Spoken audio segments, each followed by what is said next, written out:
दोस्तों, आज हम जिस विषय पर बात करने वाले हैं वो है महान ऋषि अष्टावक्र की। अष्टावक्र का ये नाम ऐसा इसलिए पड़ा क्योंकि वो 8 जगह से टेढ़े थे।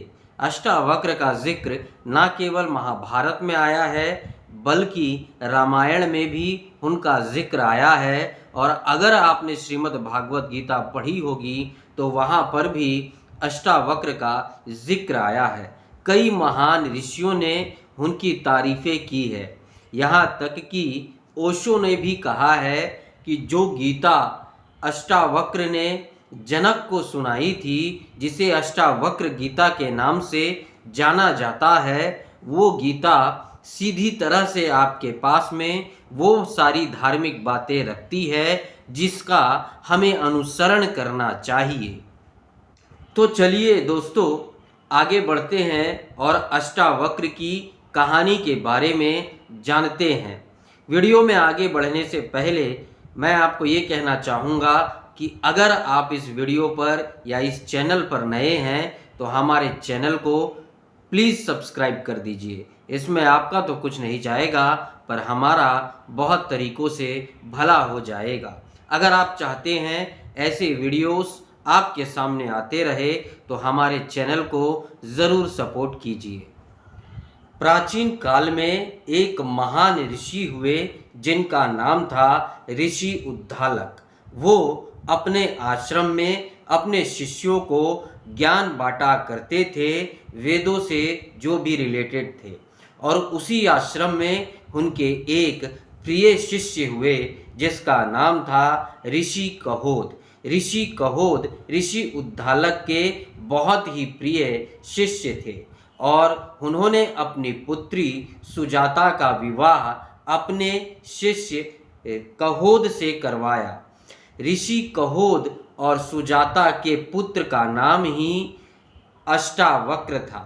सुजाता चाहती थी कि जो भी उनका पुत्र हो वह बहुत ही बुद्धिमान और गुणवान हो। इसलिए सुजाता ऋषि उद्दालक और ऋषि कहोद की कक्षाओं में जाया करती थी और उनके द्वारा बोले गए वेद, ऋचाओं और मंत्रों का उच्चारण किया करती थी ताकि उनका पुत्र भी गुणवान हो और वेदों का ज्ञाता हो।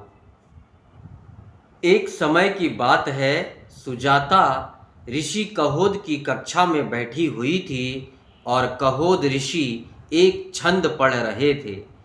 जब कहोद ऋषि उस छंद को पढ़ रहे थे तो सुजाता के गर्भ से ऋषि अष्टावक्र की आवाज़ आती है कि आप जिस तरीके से इस छंद को पढ़ रहे हैं वो वैसा नहीं पढ़ा जाता, आप इसे गलत पढ़ रहे हैं। और ये सुनकर ऋषि कहोद को अपने शिष्यों के सामने उन्हें अच्छा नहीं लगा। वो लज्जित हुए और उन्होंने क्रोध में आकर अपने ही पुत्र को श्राप दे दिया कि तुम बहुत गुणवान बनने की कोशिश कर रहे हो, लेकिन जब तुम इस दुनिया में आओगे तो तुम 8 जगह से टेढ़े हो जाओगे। धीरे धीरे समय बीतता गया और पत्नी जो थी उनकी सुजाता, ऋषि कहोद की पत्नी, वो इन चीज़ों का स्मरण भूल गई और उन्हें इस सब चीज़ों का स्मरण भी नहीं रहा। और एक बार उन्होंने अपने पति यानी कि ऋषि कहोद को कहा कि आप राजा जनक के दरबार में जाइए और वहाँ से कुछ धन लेके आइए। उस समय राजा जनक एक यज्ञ करवा रहे थे जिनमें कई ऋषियों को आमंत्रण दिया जा रहा था। और जब ऋषि कहोद राजा जनक के दरबार में पहुंचते हैं तब राजा जनक उनसे कहते हैं कि अब वो उस यज्ञ को नहीं कर पाएंगे क्योंकि वो यज्ञ ऋषि बंदी के द्वारा ही संपूर्ण होना था। लेकिन ऋषि बंदी ने कहा था कि जब तक उनसे शास्त्रार्थ में कोई जीत नहीं जाएगा तब तक यह यज्ञ संपन्न नहीं होगा।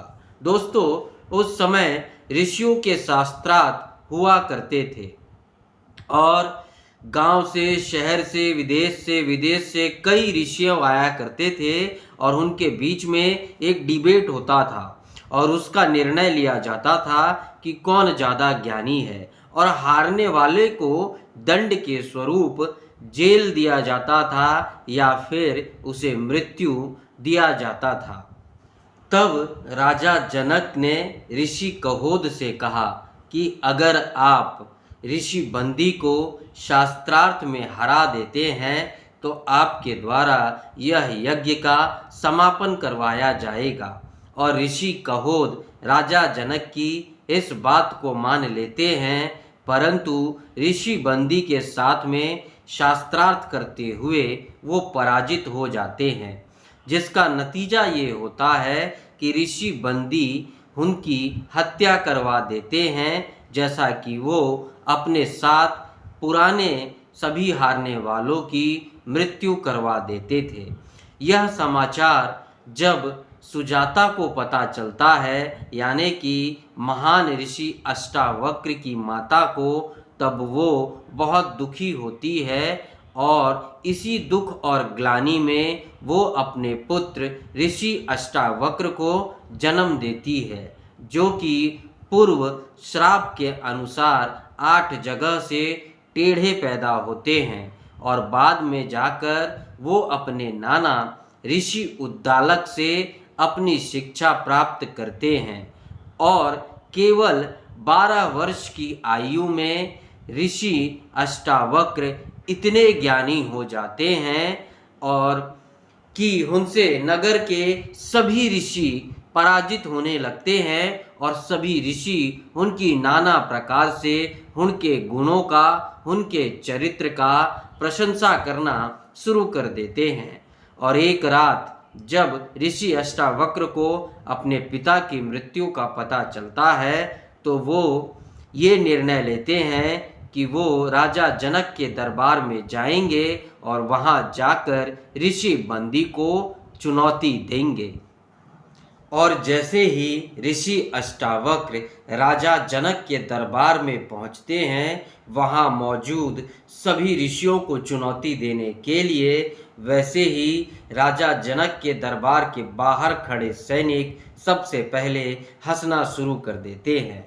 जैसे तैसे करके वो दरबार में पहुंचते हैं और वहां उनके देखकर सभी ऋषि भी हंसने लगते हैं, जिस पर ऋषि अष्टावक्र कहते हैं कि इंसान की पहचान उसके उम्र और उसके शरीर से नहीं होती, उसके बुद्धिमत्ता से होती है। जिस जवाब को सुनकर राजा जनक भी काफ़ी हैरान हो जाते हैं और वो जैसे तैसे करके ये मान जाते हैं कि ऋषि अष्टावक्र और ऋषि बंदी के बीच में शास्त्रार्थ कराया जाए, क्योंकि पहले वो इस बात के लिए अपनी रजामंदी नहीं देते हैं, क्योंकि वो ये सोचते हैं कि ऋषि अष्टावक्र अभी काफ़ी छोटे हैं।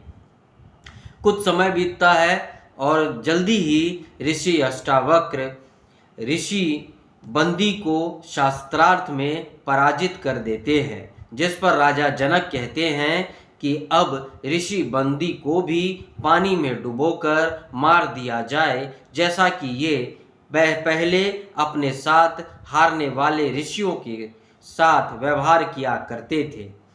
परंतु जैसे ही राजा जनक इस बात की आज्ञा देते हैं, हालांकि उन्हें ऋषि अष्टावक्र ऐसा करने से रोकते हैं, परंतु यह सब सुनकर ऋषि बंदी अपने असली स्वरूप में आ जाते हैं और कहते हैं कि मैं वरुण देवता द्वारा भेजा गया उनका पुत्र हूँ। मेरे पिता वहाँ पर बहुत बड़ा यज्ञ का अनुष्ठान कर रहे थे और इसी कारण उन्होंने मुझे पृथ्वी पर यहाँ सभी समझदार ऋषियों को भेजने के लिए कहा था, जिसे मैं पानी में डुबोकर एक एक करके भेजता जा रहा था।